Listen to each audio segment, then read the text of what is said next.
In the next section in this video, what we're going to do is we're going to take a look at validating our findings and proving them through deductive reasoning.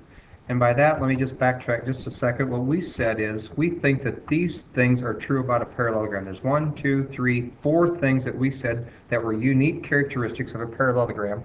And since we believe that is true, we're going to prove that these 4 statements have to be true through deductive reasoning. And that's the nature of the problems that we're dealing with in this whole unit. How can we prove that it will always be true and we don't have any doubts or reservations about that being the case? And once we get this done for a parallelogram, we'd have to prove the same is true for all these other x's in here. But our work is going to be condensed because if we prove these are true for a parallelogram, because a rectangle is a parallelogram, we don't have to repeat ourselves and prove those 4. We only have to come back and prove this 1. So even though it looks like there's a lot of x's in there, our work is going to be cut down substantially just because we know that some of these are already parallelograms, and if we haven't proved for a parallelogram, we don't have to prove it again for any of those quadrilaterals that are below the parallelogram in that quadrilateral tree.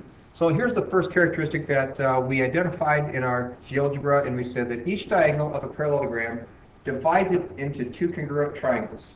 So whether we use this diagonal here doesn't make any difference, or we end up using this diagonal here. What we want to prove is that each of these diagonals will cut it into 2 congruent triangles. So I'm going to leave that diagonal there, and here's what we start off with. It's basically saying that if we were to draw a diagonal in a parallelogram, it would divide into 2 congruent triangles. So really what we're given is A, B, C, D, this figure that I have drawn on there, has to start off with being a parallelogram. So I'm going to use the symbol to represent a parallelogram, and that's what we're starting off with as a given. As a given, since it's a parallelogram, by definition we know that the opposite sides have to be parallel, which are the red and the blue sides, and I've marked them with the arrows. Now I'm going to just use that idea that because it's a parallelogram, the opposite sides are parallel. And if the opposite sides are parallel, then I know that there's some information here about the angles sitting right here and here. Those 2 angles, angles 1 and 2, must be congruent because they are alternate interior angles on parallel lines. So angle 1 must be congruent to angle 2 because of our alternate interior angle theorem that we discussed in class. Secondly, I can use the angles 3 and 4 sitting right here and here, and again, because the blue lines are parallel to each other, 3 and 4 are alternate interior angles, so angle 3 has to be congruent to angle 4 by exactly the same reason, so alternate interior angle theorem. And just to repeat on that, the alternate interior angle theorem said if the lines are parallel, then the alternate interior angles had to be congruent. It also said the converse was true, which says if the alternate interior angles are congruent, then the lines are parallel. But our need right now is to prove that the angles are congruent, and they are because of the parallel lines. The next thing I'm going to do is I'm going to isolate in on this reflexive side. We know that AC is in both triangles, so AC has to be congruent to AC through a reflexive property of equality. So now I know that the 2 triangles are congruent by our angle side angle theorem. So angle 3, shared side in angle 2, is congruent to angle 4, shared side in angle 1.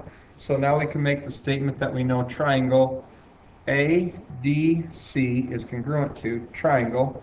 Now A matches vertex C, and then we want to go B and then back to A. And this is by our angle side angle congruency theorem. So what we've just done is we've proven that the 2 triangles that are cut by, or that are created by the diagonal drawn in the quadrilateral are, or the 2 triangles in the parallelogram created by the diagonal are congruent by angle side angle. Now that's not the only way. Another way that you could do it, and I'm not going to do another full proof of this. I'm just going to eliminate this information on the diagram. If I move in the second one, what we could have done said, we know we start off with the parallelogram. We have a proven property of parallelograms already that says if it's a parallelogram, then the opposite sides are congruent. So I could do those 2 sides and those 2 sides. So already we have 2 sides of one triangle that are congruent to 2 sides of another triangle. So if we use a reflexive side, now our 2 triangles have to be congruent by the side-side congruency theorem. And there's our second set of triangles that are congruent. So every time you have a parallelogram, then the sides, they're going to create 2 congruent triangles when we draw each diagonal. So that's the first property that we wanted to prove, and we'll move on to the next one. So that these stay short in length, I'm going to create a new video for each proof, and you can kind of come back and look at them as you want or as you need.